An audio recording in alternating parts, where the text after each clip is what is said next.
Bismillahirrahmanirrahim. Assalamualaikum warahmatullahi wabarakatuh.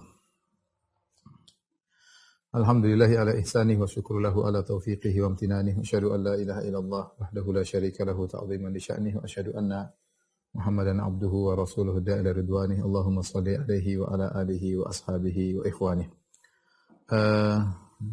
Ikhwan akhwat yang dirahmati Allah Subhanahu wa taala, Majelis Ta'lim Al-Khansah Cilandak yang dirahmati oleh Allah Subhanahu wa taala.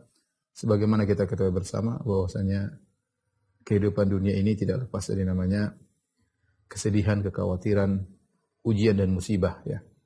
Barang siapa yang berkeinginan untuk hidup tanpa itu semua, maka dia hanya mengharapkan kemustahilan. Sungguhnya Allah Subhanahu wa taala telah menegaskan dalam ayatnya, laqad khalaqnal insana fi kabad. Sungguhnya kami telah menciptakan manusia dalam kabad, itu dalam kepayahan. Tidak seorang pun dari manusia kecuali akan mengalami hal tersebut, kesedihan, kekhawatiran, ketakutan dan yang lainnya. Bahkan tidak ada kebahagiaan yang kita dapatkan kecuali terkontaminasi dengan hal-hal tersebut. Ya, tidak ada namanya kebahagiaan murni di dunia ini. Oleh karenanya seorang persiapkan dirinya untuk menjalani kehidupan ini. Ya. Sebagaimana dikatakan oleh seorang penyair atau pepatah mengatakan thamaniyah tajri ya alal fata, ada 8 perkara ya yang pasti menimpa, yang pasti dilalui ya oleh seseorang. 8 perkara tersebut surur ya, wa hammun wa ijtima'un wa furqah. Ya, surur maksudnya kebahagiaan, kegembiraan, ya. Bahagia, hamun sedih, ijtima' perkumpulan, furqan perpisahan.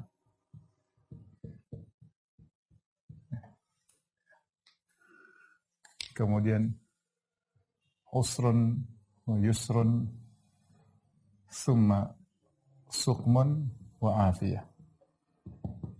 Usrun kesulitan, kemudian kemudahan, kemudian sakit, kemudian sehat.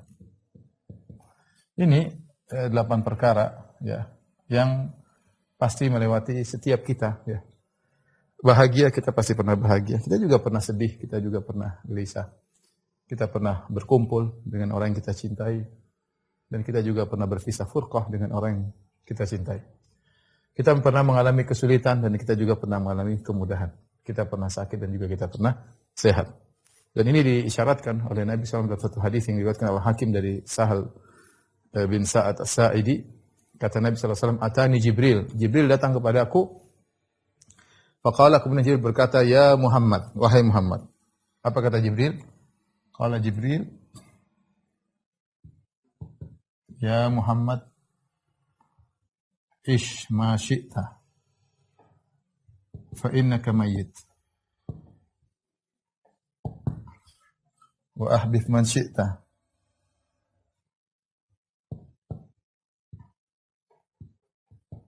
fa innaka mufariqu. Wa'mal ma syi'ta fa innaka majziyun bi.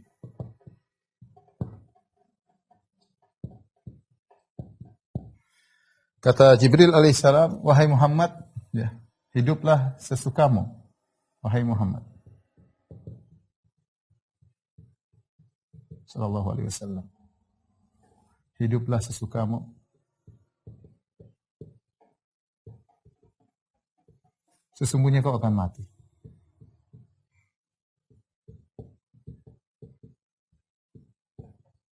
Akan wafat. Wa ahbib man syi'ta, cintailah yang kau sukai. Cintai siapa saja yang kau sukai. Kau akan berpisah darinya. Fa innaka mufariquh.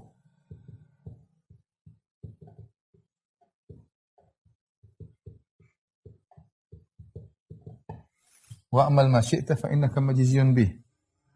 Lakukan apa yang kau suka.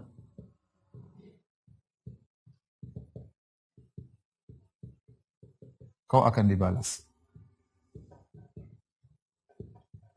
Kemudian kata Jibril alaihissalam, wa alam anna syarafal mu'min qiyamuhu bil lail. Ketahuilah bahwasanya kemudian seorang mukmin adalah salat malamnya, wa izzahu istighna'uhu 'anil nas, dan kejayaannya adalah tidak butuh kepada orang lain. Artinya dia berusaha mencukupkan dirinya sendiri.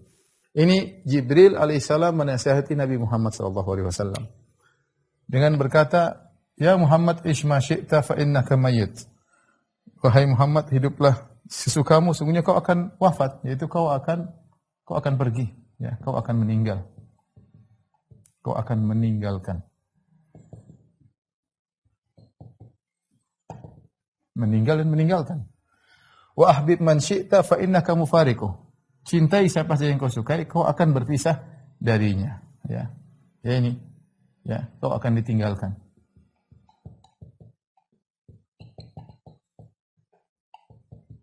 Orang yang kau cintai.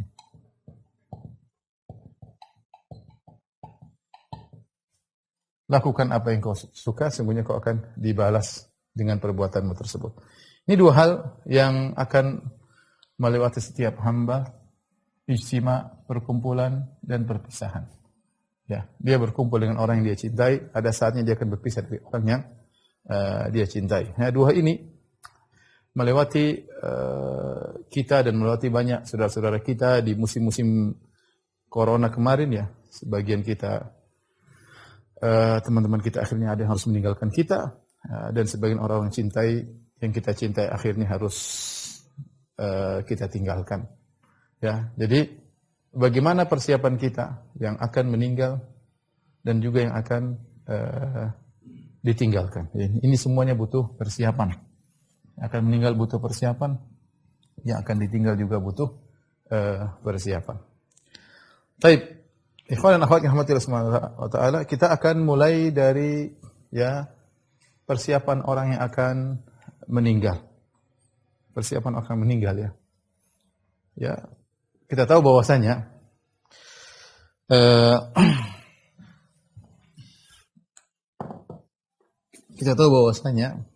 kita tidak akan hidup selamanya. Kita tidak akan hidup selamanya. Ini sudah suatu kepastian. Semua orang melihat kematian di hadapan matanya.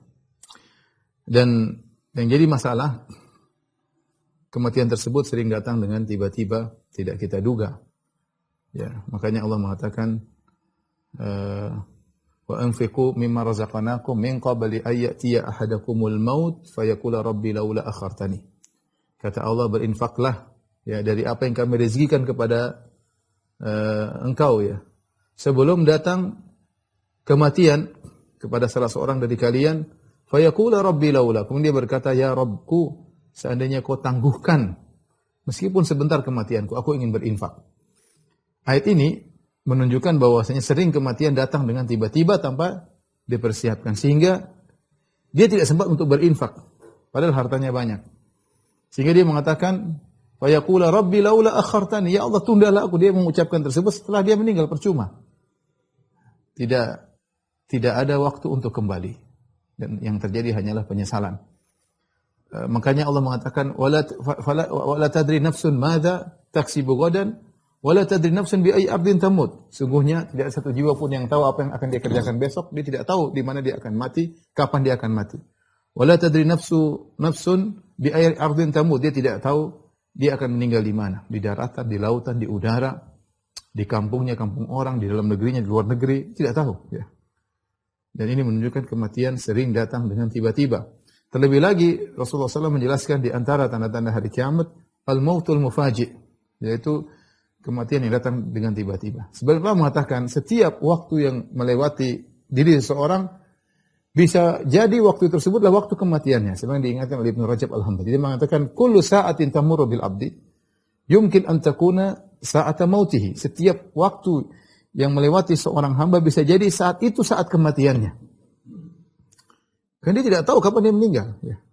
Bahkan setiap nafas yang keluar bisa jadi nafas yang terakhir. Ini jadi masalah. Kalau seandainya jadwal kematian kita tahu, kita akan bisa mempersiapkan diri kita. Ya. Tapi sering kematian datang dengan tiba-tiba. Sering datang kematian dengan tiba-tiba. Ya. Saya boleh katakan orang yang dikasih sakit, ya, dan sakitnya dia merasa dia akan meninggal, itu masih lebih mending daripada yang meninggal tiba-tiba. Artinya Allah kasih dia peringatan mungkin seminggu sebelumnya, 3 hari sebelumnya, dia rasa ini sepertinya akan meninggal, dia masih sempat berwasiat. Dia masih sempat perbaiki apa yang kurang darinya. Ya, tapi yang jadi masalah kalau meninggal tiba-tiba itu tidak sempat berbuat apa-apa.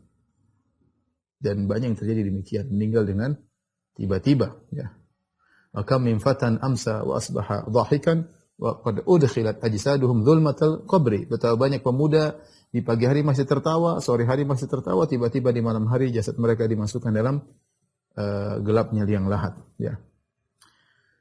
Wa kam min sahihin mata min ghairi illatin. Betapa banyak orang sehat meninggal tiba-tiba tanpa didahului sakit. Jadi demikianlah kematian sering datang dengan tiba-tiba. Padahal sebagaimana perkataan Ibnu Rajab Al-Hambali, inna a'zam al-syada'id allati tanzil bil 'abdi musibatul maut. Sungguhnya perkara yang sangat berat dialami oleh seorang dalam kehidupannya adalah musibah kematian. Kematian itu berat. Makanya kita tidak tahu apa yang terjadi dengan ruh. Kita tidak tahu. Ya, Allah mengatakan wan nazi'ati gharqa wan nasyitati nashta, bahwasanya Allah malaikat menarik ruh orang kafir dengan keras, tapi kita tidak lihat. Kalau orang kafir kita lihat dia meninggal biasa-biasa saja. Jasadnya biasa tapi ruh dia tersiksa. Tetapi Allah Subhanahu wa taala dengan hikmahnya menampakkan kepada kita bagaimana dialami oleh Nabi sallallahu alaihi wasallam. Nabi mengalami ujian berat menjelang meninggal. Ya. Sampai Nabi sallallahu alaihi wasallam mengatakan, la ilaha illallah inna lil mauti lasakarat. Sungguhnya la ilaha illallah tidak ada Tuhan yang berhak disembah kecuali Allah. Sungguhnya kematian itu memiliki kondisi-kondisi yang berat. Ya. Sampai Nabi panas, sampai panasnya 2 kali lipat, sampai Nabi tutup dengan selimut, sampai dia buka lagi selimutnya. Tapi beliau meninggal dengan tenang. Tapi intinya kematian adalah perkara yang sangat berat. Makanya Ibnu Rajab mengatakan inna a'dhamasy syada'id allati tanzilu bil 'abdi musibatul maut. Sungguhnya perkara yang paling berat yang dialami oleh seorang hamba adalah musibah kematian. Kemudian kata Al-Qurtubi rahimahullah, musibah yang lebih berat daripada kematian adalah al-ghaflah. Lupa bahwasanya dia akan mati. Kematian musibah. Tapi musibah yang lebih besar lagi adalah lupa al-ghafla anil maut. Lupa bahwasanya dia akan mati. Sehingga dia tidak persiapan.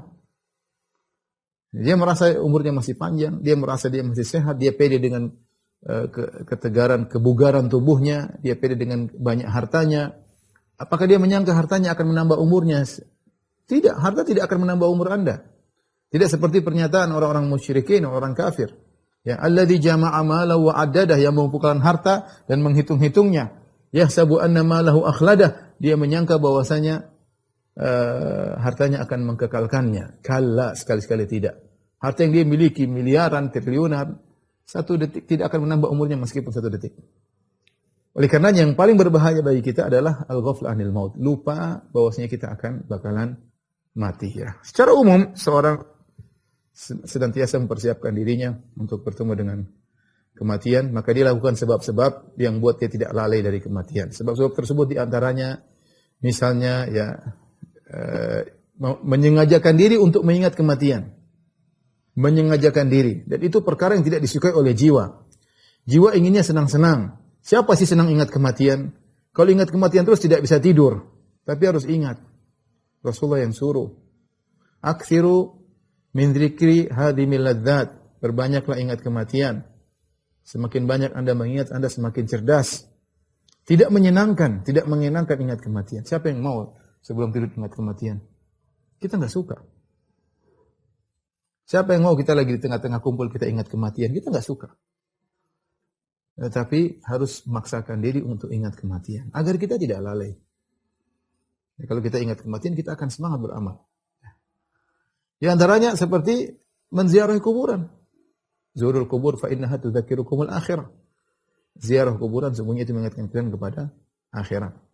Sehingga kita berdoa ketika di kuburan, kita mengatakan assalamualaikum ahla diyar minal muslimin mu'minin Wa inna insyaallahu bikum lalahiqun. Keselamatan bagi kalian wahai penghuni kubur, kami akan nyusul kalian insyaallah. Sehingga orang ingat ketika dilihat kuburan. Di bawah kuburan ini ada orang dulu kaya raya. Di bawah kuburan ada orang dulu terkenal. Di bawah kuburan ini dulu ada orang yang semua orang ingin mencium tangannya, semua orang ingin berfoto dengannya. Ya, di bawah kuburan banyak orang. Sekarang semua dunia mereka tinggalkan. Mereka semua berada dalam alam barzakh. Ya. Kita pun akan seperti mereka. Makanya ya, kita mengatakan dalam doa kita, wa inna insyaallahu bikum lalahiqun. Kita akan nyusul kalian. Al-Imam Qurtubi mengatakan rahimahullah ta'ala, di antaranya menyungguh orang yang akan meninggal dunia, menghadiri orang sakratul maut, melihat bagaimana ruh lepas dari jiwanya, itu membuat kita sadar, membuat kita ingat akan kematian. Kalau kita tidak memaksakan diri untuk melakukan ini, kita akan banyak lalai. Kita akan banyak lalai. Ya. Akan banyak lalai. Karena banyak perkara yang membuat kita lupa dengan akhirat. Tertawa, kumpul dengan keluarga, kumpul dengan teman-teman, bercanda di grup. Ya. Ini semua membuat kita lalai. Bekerja sana, ya, bekerja. Ini perkara yang memang, dan kita butuh untuk itu semua. Kita butuh kerja, kita butuh canda, kita butuh kumpul-kumpul. Nah harus kita imbangi dengan hal-hal yang membuat kita tidak lupa dengan hari kematian. Hari di mana selesai, kegiatan kita semuanya selesai. Tinggal perhitungan di sisi Allah Subhanahu wa Ta'ala. Ya. Ikhwan dan akhwat yang rahmati oleh Allah Subhanahu wa Ta'ala, ya. Ini tentu nasihat umum berkaitan dengan kegiatan kita sehari-hari. Sekarang kita ingin fokus pada orang yang dia merasa akan meninggal dunia. Contohnya dia sudah terjangkiti penyakit misalnya, atau dalam kondisi parah ya. Intinya dia merasa dia akan meninggal. Dan ini banyak dirasakan oleh kawan-kawan yang ketika terpapar corona, sebagian mereka menyangka akan meninggal dunia. Bahkan mereka isi sama saya ya. Ketemu beberapa orang, Ustaz saya merasa sudah akan meninggal dunia. Ustaz saya merasa sudah meninggal dunia. Ya. Di antara mereka ada yang sempat bicara, Ustaz maafkan saya, dan akhirnya meninggal. Ya.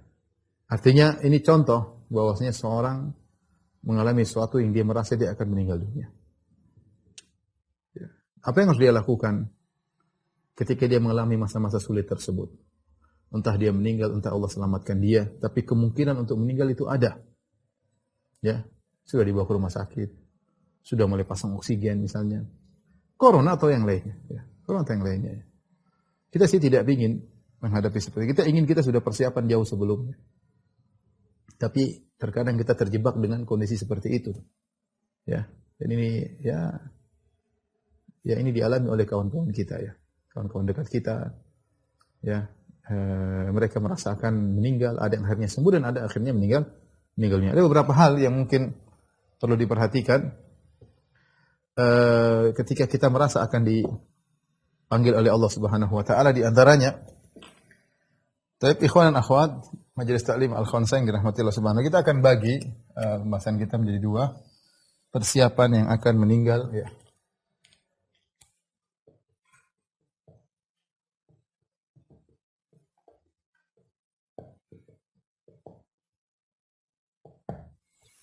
Apa saja persiapan? Ya, tentu ada beberapa hal utama seperti misalnya husnuzan kepada Allah. Ini sangat penting. Ya, husnuzan kepada Allah. Yang kata Nabi sallallahu alaihi wasallam, la yamutanna ahadukum illa wa huwa yuhsinu dhanna billahi azza wa jalla. Kata Nabi SAW, jangan sekali-sekali seorang pun meninggal di antara kalian kecuali dia berbaik sangka kepada Allah. Ya.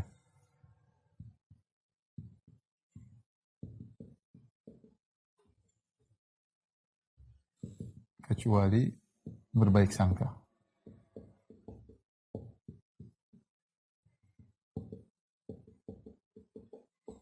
Kecuali berbaik sangka kepada Allah Subhanahu wa Ta'ala ya. Kata Allah Subhanahu wa Ta'ala dalam hadis qudsi, ana inda dhanni 'abdi bi, aku berdasarkan persangkaan hambaku kepadaku ya. In dhanna bi khairan falahu, kalau dia berbaik sangka kepadaku, maka bagi dia kebaikan. Wa in dhanna bi syarran falahu. Kalau dia berburuk sangka kepada aku, maka bagi dia keburukan. Jadi dia berbaik sangka bahwasanya Allah Maha Pengampun, Allah Maha Penyayang. Bagi Allah segala dosa itu mudah diampuni. Berbaik sangka, berbaik sangka. Paksakan diri berbaik sangka. Saatnya dia mengharapkan rahmat Allah Subhanahu wa taala, terutama saat dia sakaratul maut. Terutama saat dia sakaratul maut ya. Tetap menggabungkan antara khauf dan raja ya. Perhatikan di sini dengan tetap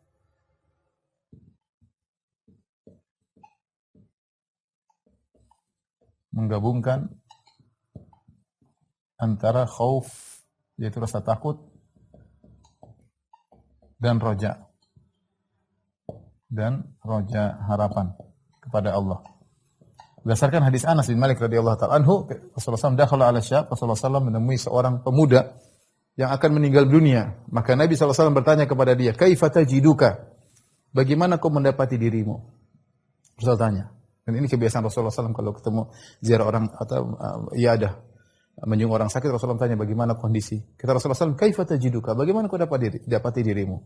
Dia berkata, "Arju Allah wa akhafu dhunubi." Kata dia, aku berharap kepada Allah dan aku takut dosa-dosaku. Subhanallah, dia menggabungkan dua-keduanya. Saya berharap kepada Allah itu berharap ampunan, berharap rahmatnya, berharap kebaikannya, ingat semua kebaikan-kebaikan Allah. Tapi saya takut dosa-dosaku. Arjullah wa akhafu dhunubi. Apa kata Nabi SAW?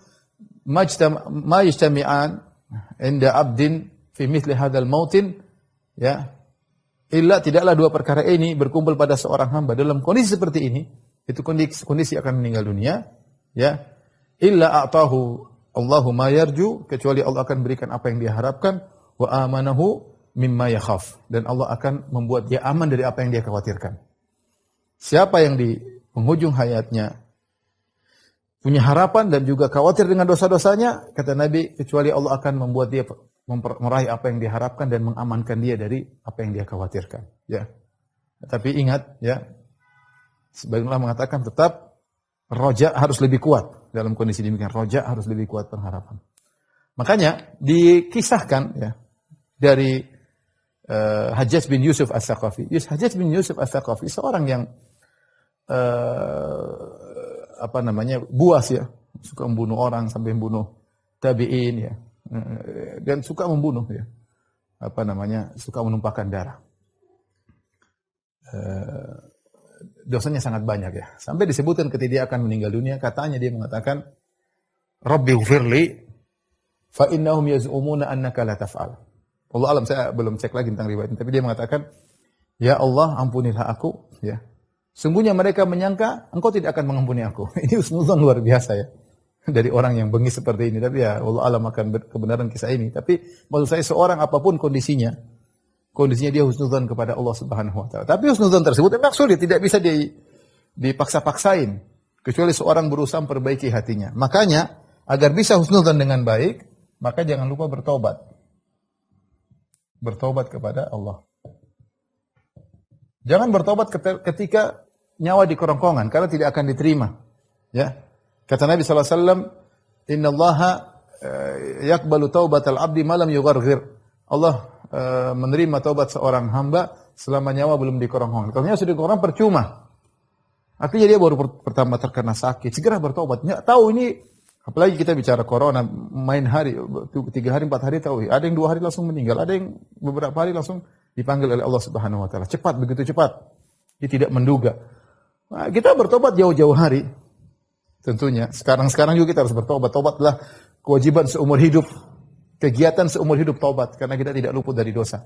Tapi ketika dalam kondisi parah, kita lebih utama untuk bertobat kepada Allah Subhanahu wa ta'ala. Ya. Segera bertobat kepada Allah Subhanahu wa ta'ala dengan tobat nasuha. Dan ingat, syarat tobat adalah dengan memenuhi syarat tobat. Ya. Syarat tobat yang paling utama adalah apa? An-nadam. Menyesal. Ini harus ada. Kalau enggak, percuma tobat kita. Kemudian, al-azm ala adamil audah. Tekad untuk tidak kembali. Untuk tidak mengulangi lagi. Ini sangat penting ya. Anda mungkin terjebak dengan riba, Anda mungkin terjebak dengan dosa apapun, segera bertekad. Bertekad ya Allah. Ya, karena siapa tahu, bisa jadi Anda dipanggil oleh Allah saat itu juga. Jadi bertobat. Nah, kalau kita sudah bertobat, husnudzan kepada Allah itu mudah. Ini menunjukkan pentingnya kita belajar agama, pentingnya kita belajar sifat-sifat Allah. Agar kita bisa munculkan husnudzan kepada Allah Subhanahu wa taala. Ya, betapa banyak orang sulit untuk husnudzan kepada Allah. Mereka suudzon kepada Allah Subhanahu wa taala. Kemudian perkara yang penting juga, ya, selesaikan urusan dengan orang lain sebisa mungkin.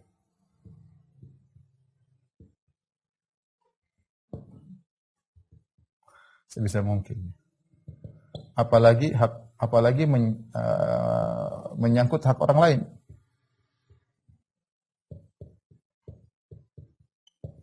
Kita tidak ingin kita di akhirat, kita meninggal kemudian urusannya panjang, kita disidang oleh Allah di hari kiamat berhadapan dengan saudara kita sama muslim. Jangan. Kalau kita bisa ketemu Allah tanpa disidang dengan manusia manapun, lakukanlah. Saya sering sampaikan asar ini ketika dari Lais bin Sa'ad dan yang lainnya, dia mengatakan kataba rajulun ila Ibnu Umar, ada seorang menulis surat kepada Ibnu Umar, aniktub ilayya al-ilma kullahu. Tolong tuliskan kepadaku seluruh ilmu. Sampaikan kepadaku, aku ingin belajar, tuliskan ilmu kepadaku seluruhnya.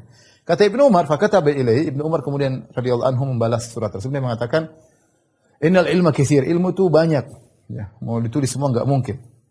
Walakin in istata'ta, tapi kau mampu, jika kau mampu, antalqallah, kau bertemu dengan Allah. Khafifadh dhahri min dima'il muslimin, bertemu dengan Allah dalam kondisi pundakmu ringan dari darah kaum muslimin. Khamisal batan min amwalihim, perutmu kosong dari harta mereka.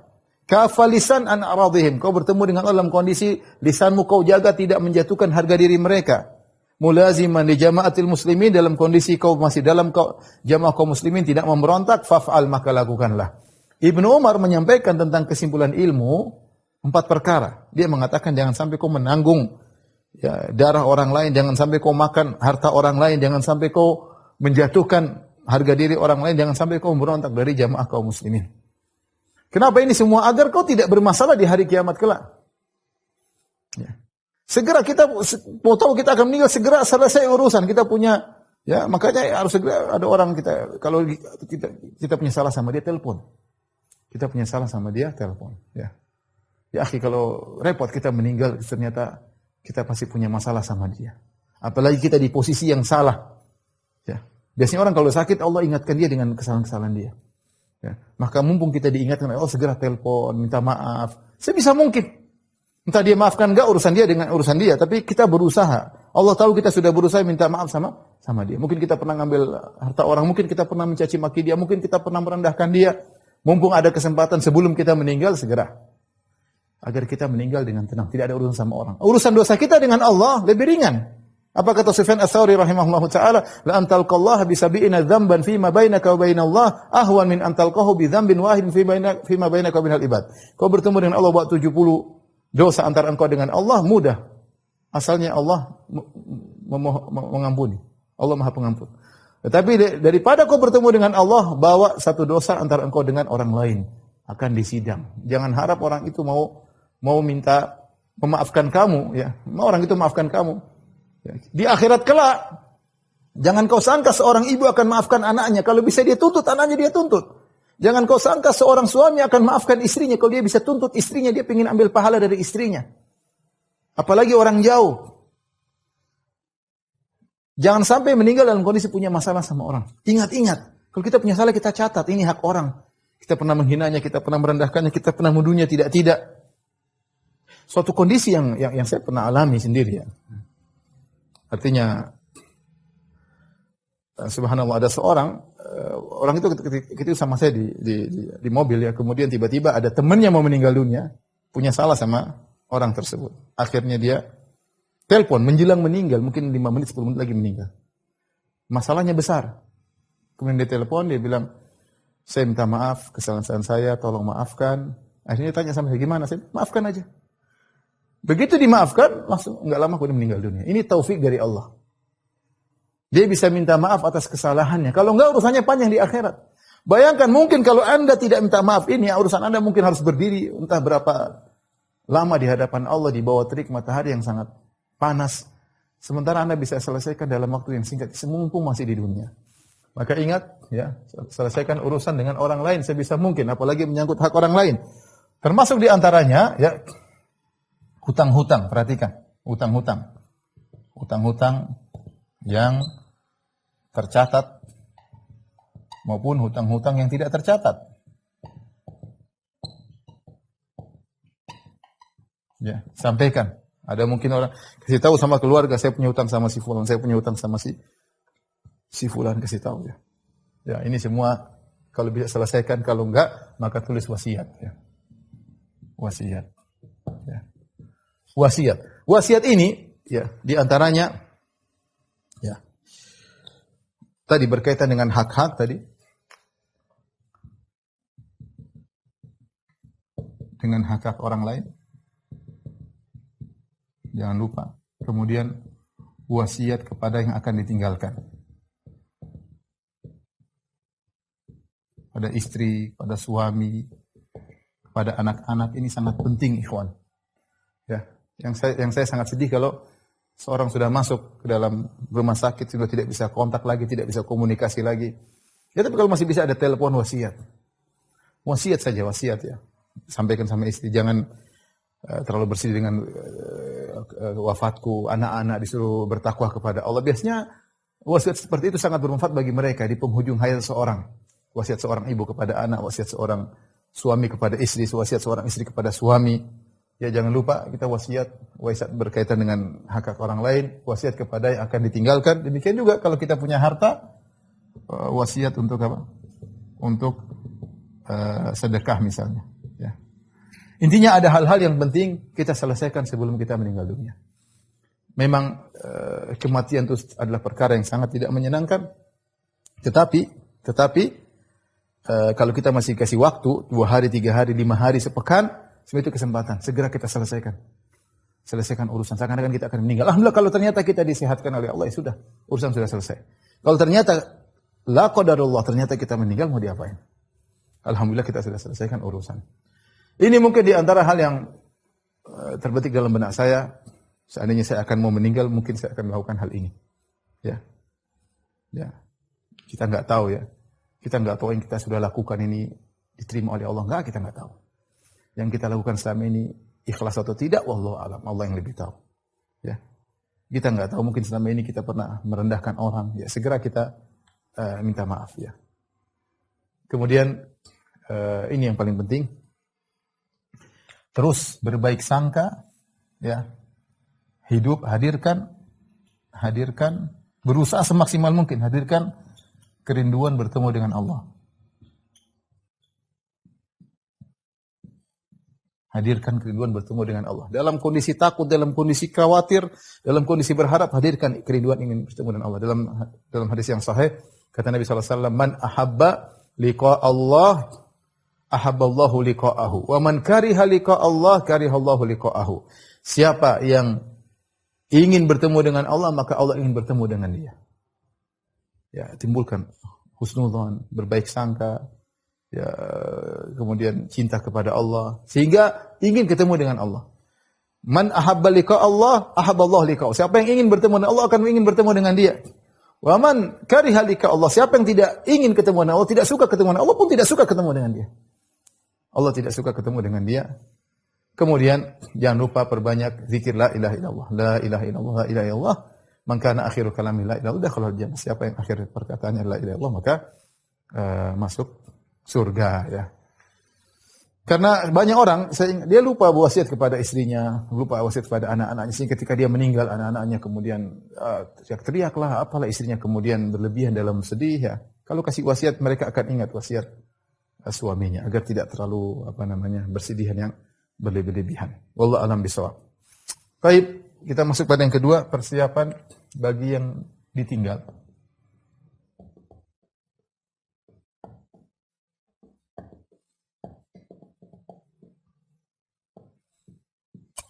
Ini ya, kalau meninggal sudah selesai. Kita nggak tahu apa yang terjadi antara dia dengan Allah Subhanahu wa taala. Ya. Tapi yang sekarang kita jalani sekarang adalah ini. Kita ditinggal, terutama ditinggal oleh orang yang dicintai.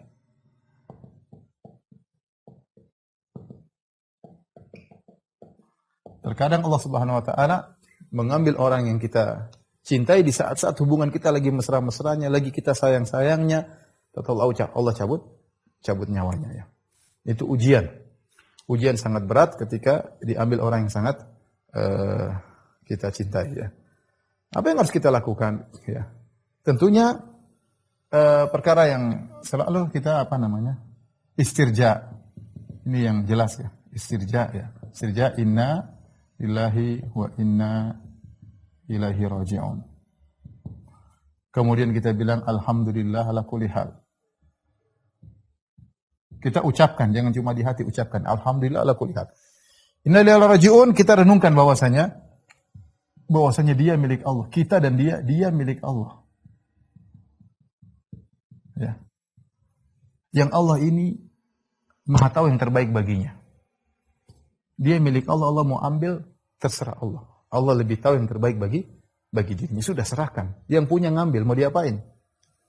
Inna lillahi wa inna ilaihi. Kita ini milik Allah dan hanya kepada Allah kita akan kembali. Kemudian kita mengucapkan alhamdulillah ala kulli hal. Sambil merenungkan bahwasanya semua ada hikmahnya. Makanya Allah terpuji. Di balik musibah ini, Allah tetap terpuji. Allah tetap terpuji. Kenapa Allah tetap terpuji? Karena pasti ada hikmah di balik ini semua. Hikmah berkaitan dengan orang yang meninggal, hikmah berkaitan dengan diri kita. Kita bilang alhamdulillah ala kulli hal. Kemudian kita ucapkan lagi ketika terkena musibah, ya. Allahumma ajurni fi musibati wa akhlif li khairan minha. Ya Allah, berilah aku pahala. Allahumma jurni, ya Allah, berilah aku pahala dalam musibahku ini. Wa akhlif li khairan minha, dan gantikan lebih baik bagiku. Gantikan lebih baik bagiku. Ini kita ucapkan agar kita bisa kuat pada hantaman pertama.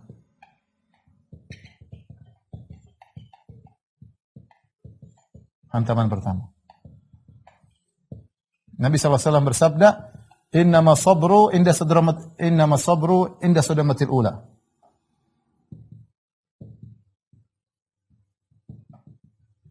Sungguhnya kesabaran itu pada hantaman yang pertama. Ini yang sulit.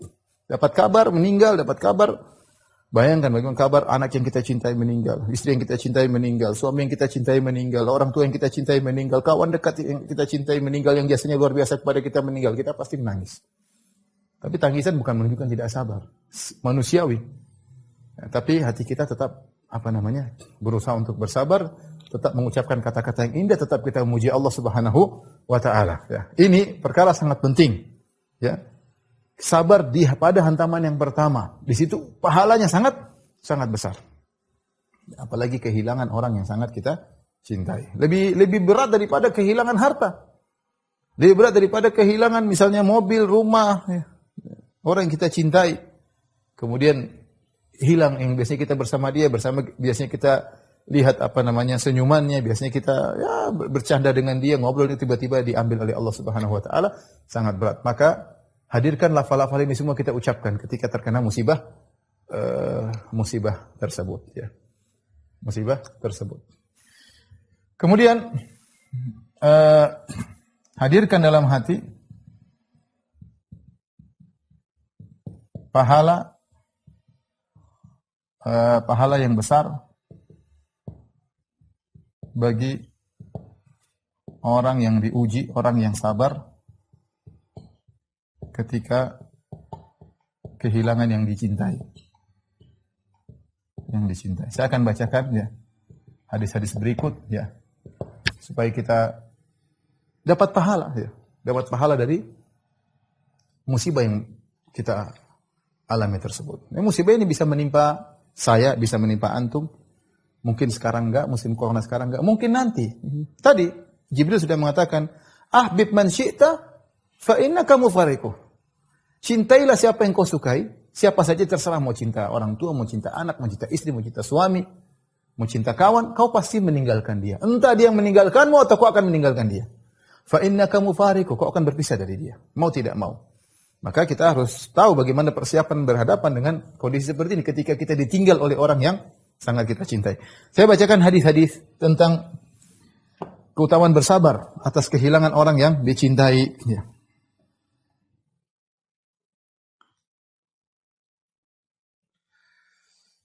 Contohnya dalam satu hadis, ya. Kata Nabi SAW, "Idza mata waladul rajul, yaqulullahu ta'ala li malaikati." Ketika wafat anak dari seseorang, yaitu seorang dari hamba-hamba Allah, salah seorang hamba Allah anaknya meninggal, maka Allah bertanya kepada malaikat, ya, "Aqabtum walada abdi?" Apakah kalian mengambil anak hambaku, cabut nyawanya? Fayaquluna na'am, malaikat mengatakan, "Iya ya Allah."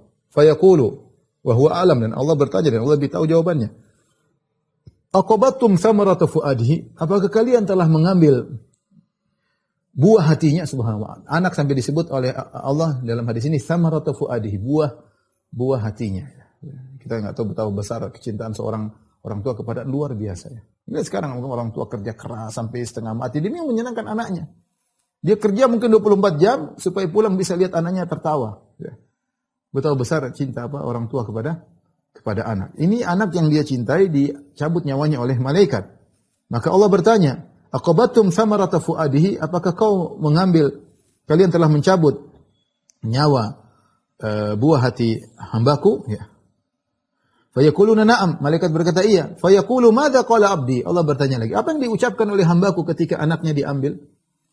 Qalu hamidaka wastarja. Dia memujimu dan dia mengucapkan inna lillahi wa inna ilaihi raji'un. Subhanallah, dia mengatakan alhamdulillah ala kulli hal, inna lillahi wa inna ilaihi raji'un. Ini sunnah ya. Agar hati kita kokoh. Ya, ucapkan alhamdulillah ala kulli hal. Sambil kita renungkan maknanya alhamdulillah ala kulli hal, pasti ada hikmahnya ya Allah. Engkau maha terpuji dalam segala keputusanmu. Alhamdulillah ala kulli hal. Inna lillahi wa inna ilaihi raji'un. Anakku milikmu, aku hanya dititipi ya Allah. Sudah saatnya kau ambil titipan tersebut. Ya, engkau lebih tahu tentang yang terbaik baginya. Ya. Fayaqullahu azza wa jalla, Allah berkata, "Ubnu li abdi baitan fil jannah." Karena dia memujiku dan mengucapkan la ilaha raji'un, karena dia memujiku ketika anaknya diambil, maka bangunkanlah bagi hambaku sebuah istana di surga, wasammuhu baital hamdi, dan namakan dengan rumah pujian atau istana pujian. Ini salah satu hadis yang menunjukkan ternyata diambil orang yang sangat kita cintai, kalau kita sabar pahalanya besar. Dalam hadis yang lain dari Muawiyah bin Qurrah, anna rajulan kana ya'ti Nabi sallallahu alaihi wasallam wa ma'ahu ibnun lahu. Ada seorang datang kepada Nabi sallallahu alaihi wasallam, dia bawa putranya. Senang bawa putranya kepada Nabi sallallahu alaihi wasallam cari berkah. Faqala lahu Nabi sallallahu alaihi wasallam, Nabi bertanya kepada orang ini, "Atuhibbuhu, kau cinta sama anakmu?" Faqala ya Rasulullah, "Ahabbakallahu kama uhibbuhu." Ya. Semoga Allah mencintaimu sebagaimana aku mencintai anakku ini. Artinya dia sangat cinta kepada anaknya. Fatafaqadahu Nabi sallallahu alaihi wasallam. Satu hari Nabi tidak lihat orang ini. Rasulullah berkata, "Ma fa'ala ibnu fulan?" Ya. Mana anaknya si fulan, anak yang Rasulullah pernah lihat. Faqalu, "Ya Rasulullah mat." Ya Rasulullah, anaknya sudah meninggal. Faqala Nabi sallallahu alaihi wasallam li abihi, maka Rasulullah berkata kepada ayahnya yang kehilangan anaknya yang dia cintai. "Ama tuhibbu an ta'tiya baban min abwabil jannah?" Tidakkah kau suka kau datang di salah satu pintu surga? Illa wajadtahu alaihi yantadhiruk, kecuali kau dapati anakmu yang meninggal itu menunggumu di pintu surga. Subhanallah. Faqala rajulun, "Ya Rasulullah." Ya, ketika itu ada seorang bertanya. Jadi ternyata anak yang meninggal tersebut akan menunggumu ya di pintu surga, ya. Ya. Makanya di antara doa kalau anak meninggal kita mendoakan kepada orang tuanya semoga anak ini menjadi faratan bagi orang tuanya. Faratan itu apa? Yang menunggu di luar. Menantikan kedatangan orang tuanya. Nabi mengatakan, "Atuhibbu an ta'tiya baban min abwabil jannah illa wajadtahu alaihi yantadhiruk?" Tidakkah kau suka kau datang pada suatu pintu surga dan kau dapati anakmu sudah menunggu di situ? Pahala yang luar biasa. Maka seorang berkata, "Ya Rasulullah, alahu khasatun am likullina?" Ya Rasul, ini berlaku hanya untuk dia saja yang kehilangan anaknya atau berlaku kepada kita semua? Kata Rasulullah SAW, "Bal likullikum," ini berlaku untuk kalian seluruhnya. Kita tahu kehilangan anak perkara yang sangat berat, tidak sulit ya, tidak gampang ya. Anak yang dibina, dicintai, disayang, dipeluk-peluk ya, berkorban untuk sang anak tiba-tiba diambil oleh Allah, berat. Al-Imam Muslim meriwayatkan dari Abu Hurairah, dia berkata, "Atat imra'atun ila Nabi sallallahu alaihi wasallam bisawbiyin laha." Ada seorang wanita datang kepada Nabi dengan bawa anak kecilnya, masih kecil, anak laki-laki. Maka wanita ini berkata, perhatikan, "Ya Rasulullah, wahai Rasulullah, Ud'ullaha lahu, ya Rasulullah, doakan anakku ini ya Rasulullah. Falaqad dafantu thalathatan qablahu. Saya sudah menguburkan 3 orang sebelum ini. Anakku 3 sudah saya kuburkan sebelum ini. Ini anak keempat. Subhanallah. Dia bilang, ya Rasulullah, doakan anakku. Kenapa? Sudah 3 orang saya kuburkan. Berat sekali ujian. Faqala Nabi SAW, dafanti thalatha. Engkau kuburkan 3 orang. Artinya Rasulullah merasa ini perkara besar. Anak 3 orang meninggal. Masih kecil, sekarang punya yang kecil lagi. Qalat na'am. Sang wanita tersebut mengatakan, iya Rasulullah. Subhanallah, apa kata Nabi SAW? Laqad ihtadharti bihidharin syadidin minan nar. Engkau telah berada dalam satu pelindung yang sangat kuat dari api neraka jahanam. Artinya apa? 3 anakmu yang hilang ini benar-benar menghalangimu dari neraka jahanam. Benar-benar menghalangimu, apalagi sampai 3. Sampai dia mengatakan bihidharin syadidin minan nar. Kau telah dapat perlindungan dengan perlindungan yang kuat sehingga tidak disentuh oleh api neraka jahanam. Ini keutamaan orang yang diambil buah hatinya. Kemudian datang hadis lebih umum, tidak berkaitan dengan anak saja. Siapa saja yang Anda cintai. Mau orang tua, mau suami, mau istri, mau anak, mau kawan, mau tetangga, siapa saja. Dalam Sahih Bukhari dari Abu Hurairah radhiyallahu anhu, anna Rasulullah SAW qala. Rasulullah SAW bersabda, yaqulullahu azza wa jalla. Allah Subhanahu wa taala berfirman, "Mali 'abdil mu'min 'indi jazaa'un idza qabaltu safiyahu min ahli dunya, tsumma ihtasabu ilal jannah." Kata Allah Subhanahu wa taala, tidak ada yang pantas bagi hambaku yang beriman. Balasan tidak ada yang pantas bagi hambaku jika aku mencabut nyawa orang yang dia cintai dari penghuni dunia. Orang yang dia cintai siapa saja. Mau ayahnya, mau ibunya, mau kakaknya, mau adiknya, mau istrinya, mau suaminya, mau anaknya, mau tetangganya, mau kawannya yang dia cintai. Tidak ada balasan setimpal bagi hambaku yang seperti ini. Aku cabut nyawa orang yang dia cintai, summah tasabahu, kemudian dia bersabar mengharap pahala, ilal jannah. Tidak ada balasan yang setimpal kecuali surga. Ya, memang pedih ketika orang yang kita cintai diambilnya. Tapi ingat hadis-hadis seperti ini. Kalau kita nggak sabar, lewat itu surga. Percuma, sudah kehilangan dan kita tidak sabar. Kalau kita tidak sabar pun tidak akan merubah kondisi ini, tidak akan hidup lagi, percuma. Terus apa? Ya sabar, nanti dapat surga. Sabar aja, mau diapain lagi? Sabar dan husnudzan kepada Allah. Ya, sabar. Subhanallah, berat ya.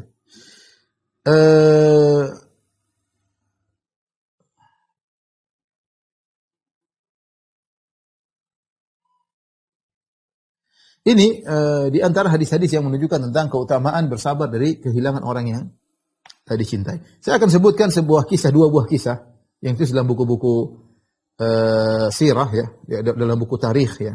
Di antaranya ya, sebuah kisah dari Ibrahim Al-Harbi.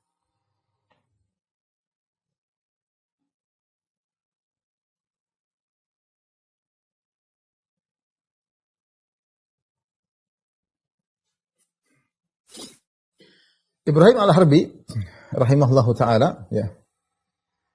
Ini dalam kitab Mir'atul Jinan ya. Saya tadi baru cek ya. Dia punya anak umurnya 11 tahun dan sudah hafal Quran. Sudah hafal Quran. Kemudian Ibrahim Al-Harbi sang muhaddis telah mengajarkan dia ilmu fikih, hadis, ya. Akhirnya anaknya yang dia cintai tersebut 11 tahun meninggal dunia. Maka orang-orang pun datang takziah kepada Ibrahim. Artinya mereka tahu ini anak sangat dia cintai. Sudah hafal Quran, hafal hadis. Siapa yang subhanallah punya anak seperti itu? Hafal Quran, hafal hadis, fikih ngerti, soleh, ya, luar biasa ya. Jangankan anak nakal aja kalau mati kita qadarullah misalnya ada seorang punya anak nakal, brengsek, bajingan, tapi kalau mati ini tapi sedih buah hatinya meskipun nakal. Apalagi anak itu anak soleh, hafal Quran, kemudian meninggal dunia. Dan sebagian orang mengalami seperti ini, subhanallah. Kemudian dia berkata Ibrahim ketika orang-orang pada ta'ziyah, laqad kuntu ala hubbi lahu ashtahi mautahu. Saya sungguh sangat sayang kepada anak ini, tapi saya juga ingin dia meninggal. Tidak ada masalah bagi saya dia meninggal. Ya. Mereka berkata, anta alimud dunya taqulu dzalika fi sabiyin qad hafizal Quran. Kau ngomong begitu wahai Ibrahim. Kau ulama dunia. Kau berkata tentang anakmu yang sudah hafal Quran. Walaqamtahul hadits wal fiqh, dan kau sudah ajarkan ilmu hadis, ilmu fikih. Kalau na'am, iya saya katakan demikian. Saya sangat sayang dengan dia, tapi dia meninggal enggak ada masalah bagi saya. Artinya saya juga ingin dia meninggal. Ya. Enggak ada masalah. Artinya Allah menjadikan dia meninggal, saya ridho dengan hal itu semua. Mereka heran, kenapa kau mengatakan demikian?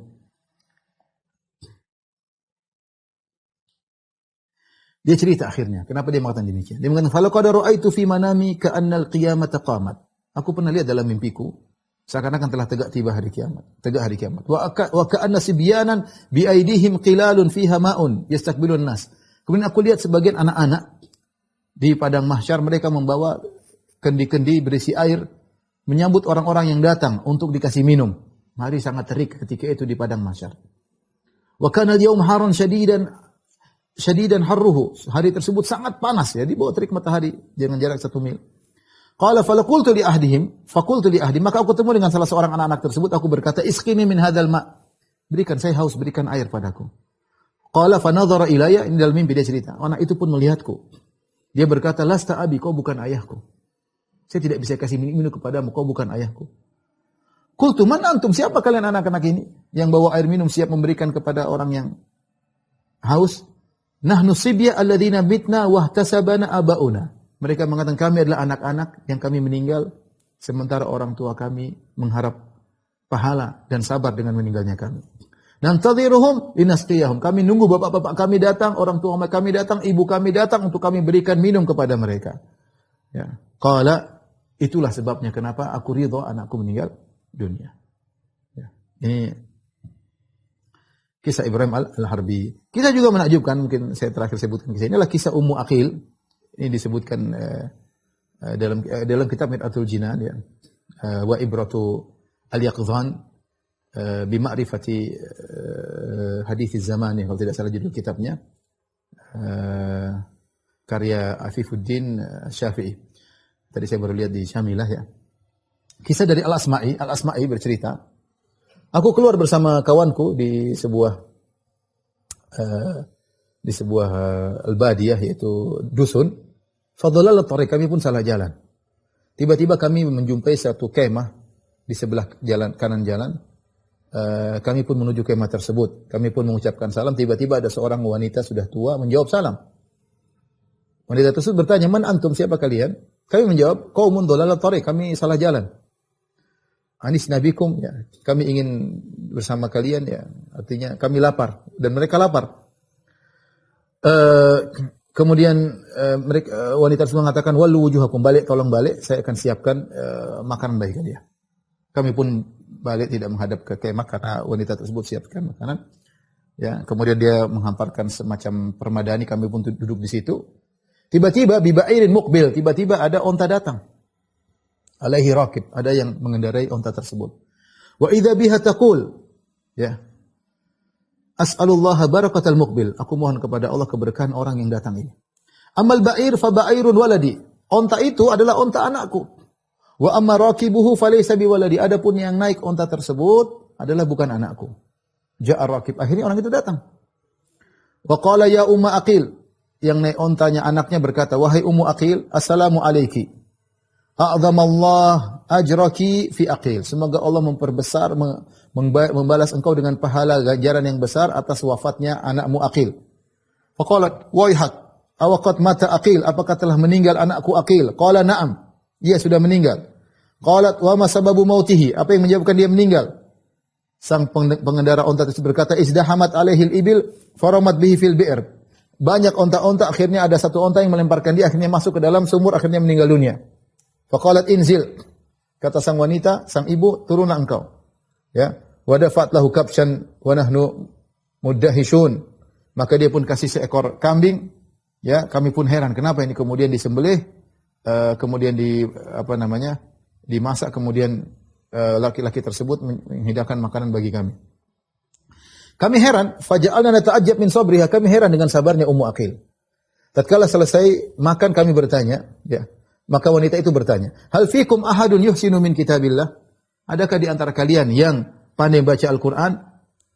Faqulna, "Na'am," ada. Qalat, "Faqra'u," kalau gitu bacakan ayat kepadaku. "Ayatin ata'azza biha an ibni," ayat yang aku hibur diriku atas wafatnya putraku. Maka salah seorang mereka yang membaca, "Wa basyiris sabirin." Berilah kabar gembira kepada orang yang sabar. Alladzina idza asabatum musibatun qalu inna lillahi wa inna ilaihi raji'un. Yaitu orang-orang yang jika ditimpa dengan musibah mereka berkata inna lillahi wa inna ilaihi raji'un. Ulaika alaihim salawatu min rabbihim wa rahmah. Mereka akan mendapat salawat dari Allah, dapat rahmat. Wa ulaika humul muhtadun, dan mereka adalah orang yang dapat petunjuk. Ummu Aqil berkata, Allah, innaha la fi kitabillah. Ada ayat ini dalam ayat seperti dalam Al-Qur'an. Qultu wallahi innaha la fi kitabillah. Aku berkata demi Allah ini ayat dari Al-Qur'an. Kemudian dia berkata, inna lillahi wa inna ilaihi raji'un. Sabran jamilan, ya. Wa indallahi ahtasibu aqilan. Aku bersabar dengan sabar yang indah dan aku berharap pahala atas wafatnya anakku Aqil di sisi Allah Subhanahu wa taala. Kemudian dia berkata, Allahumma inni fa'altu ma amartani bihi. Ya Allah, aku telah menjalankan apa yang kau perintahkan kepadaku. Fa anjiz li ma wa'atani, maka kabulkanlah kepadaku apa yang kau janjikan untukku. Ini artinya kisah ada masih banyak kisah-kisah yang lainnya. Yang kalau kita mau ceritakan sangat panjang, tapi ini kisah orang-orang terdahulu bagaimana mereka sabar dengan wafatnya anak-anak mereka atau orang yang mereka cintai. Jadi kita tambahkan sedikit insyaallah taala. Jadi hadirkan dalam hati pahala besar bagi orang yang bersabar. Sampai saya baca pernyataan Qaul Ibnu Qayyim rahimahullah dalam Thariqat al-Hijratain, nanti saya akan cek lagi. Intinya maknanya ketika Anda bersabar, Anda merasa sakit pedih luar biasa. Bagaimana orang Anda cintai itu telah meninggal. Rasa sakit itu nanti akan berubah jadi kebahagiaan. Semakin Anda pedih, itu kepedihan benar-benar akan menjadi kebahagiaan. Kebahagiaan di mana sejak Anda di alam barzakh. Itu berubah semua. Tapi kalau Anda marah-marah, tidak jadi apa-apa. Tidak jadi apa-apa. Makanya sebagian ulama mengatakan bahwasanya sabar itu adalah cara praktis untuk cepat masuk surga. Sabar, cara praktis naik level. Sampai mereka mengatakan bisa jadi Anda beribadah bertahun-tahun, sholat malam, sedekah. Bisa jadi itu semua kalah dengan sabar yang sesaat. Sabar itu pahalanya besar. Makanya dalam hadis kata Nabi SAW, Innal abda sabaqat lahu manzilatun minallahi. Sungguhnya ada seorang hamba, dia sudah punya kedudukan di sisi Allah Subhanahu wa taala. Lam yuballigha bi amalin, lam yablugha bi amalin. Ternyata amalnya tidak kuat untuk mendongkrak dia. Amalnya tidak cukup, dia sudah puasa, sudah sholat malam, tapi tidak bisa naikkan dia ke level tersebut. Ibtalahu Allahu, maka Allah pun menguji dia fi jasadihi pada jasadnya, fi malihi pada hartanya, fi waladihi pada anaknya. Fasabbarahu ala dzalik, Allah bikin dia sabar. Hatta yuballighahu iyyaha, sampai Allah membuat dia bisa naik di tempat tersebut. Kenapa? Karena sabar itu pahalanya sangat besar. Kata Allah Subhanahu wa taala, "Innama yuwaffas sabiruna ajrahum bighairi hisab." Sabar itu pahalanya tidak terhingga. Kalau pahala lain 1 kali baca 10 kali lipat, 1 amalan 10 kali lipat, bisa jadi 700 kali lipat. Sabar tidak ada, tidak terhingga. Makanya sabar itu sangat praktis untuk menaikkan level seorang dengan cepat. Saya ulangi lagi, bisa jadi Anda puasa sunnah selama 2 tahun, 3 tahun. Anda bisa sholat malam, bisa jadi dikalahkan dengan sabar yang sesaat. Sebaliknya bisa jadi Anda bermaksiat dengan maksiat yang banyak. Tapi karena Anda bersabar dengan ujian yang berat, itu sabar menggugurkan seluruh dosa-dosa Anda. Anda sudah istighfar tapi enggak cukup untuk menggugurkan dosa Anda. Anda sudah mengatakan Rabbi ghfirli wa tub alayya, tapi doa taubat Anda masih enggak beres. Istighfar Anda masih enggak beres. Allah kasih musibah. Terus Anda sabar, itu semua dosa-dosa dihapuskan. Maka ingat saya katakan, sabar itu pahalanya sangat besar, ya. Ya. Sangat secara praktis naik level, pahalanya besar. Ya. Itu adalah kebahagiaan. Jadi ini yang membuat kita sabar. Kita lagi nangis sedih, ya Allah, ini nanti akan jadi kebahagiaanku. Ini akan jadi nikmat surga. Setiap kesedihan yang kita rasakan akan berubah jadi nikmat surga. Jangankan sebelum di surga, di alam barzakh sudah kita rasakan. Mungkin yang terakhir, mungkin banyak tapi hal waktu sudah mau habis. Terakhir kita bilang husnuzon. Semoga apa yang dialami orang yang kita cintai tersebut lebih baik daripada kalau dia hidup terus. Kalau dia hidup terus. Ya, kita nggak tahu ya. Anak kita mungkin meninggal, kita nggak tahu dia besar kayak apa. Mungkin sekarang, kalau dia meninggal sekarang jelas masuk surga, nungguin kita di pintu surga, kan enak, selesai. Dia besar belum tentu medsos kayak begini, banyak maksiat macam-macam, kita nggak tahu nasib dia seperti apa. Belum tentu kita bisa mendidik dia. Nggak gampang didik anak. Sudah, ketika dia diambil masih kecil, berarti dia dimasukkan surga, selesai. Nungguin orang tuanya di pintu surga. Sebagaimana tadi Nabi SAW sebutkan. Ya. Taruhlah orang tua kita yang meninggal. Orang tua kita meninggal. Daripada dia sakit-sakitan sekarang, kita harus tunggu aja. Mungkin Allah ingin pindahkan dia pada kehidupan yang menyenangkan. Daripada di dunia sakit-sakitan, pernah penyakit ini, penyakit anu, sudah inilah, diambil oleh Allah, kemudian dipindahkan kehidupan yang lebih bahagia. Kalau begitu, ya sudah. Kurangi kesedihan kita. Kurangi kesedihan kita. Kita yang berdoa, ya Allah kumpulkanlah kami dengan orang yang kami cintai di surga Firdaus. Itu yang kita bisa doakan. Kita doakan untuk diri kita, untuk dia. Kepada Allah semoga kita dikumpulkan dengan orang yang kita cintai di surga Firdaus kelak. Ini saja ikhwan dan akhwat yang dirahmati Allah Subhanahu wa taala. Wallahu a'lam bishawab. Demikian saja apa yang saya sampaikan. Kalau ingin saya mohon maaf. Wabillahi taufiq wal hidayah. Assalamualaikum warahmatullahi wabarakatuh.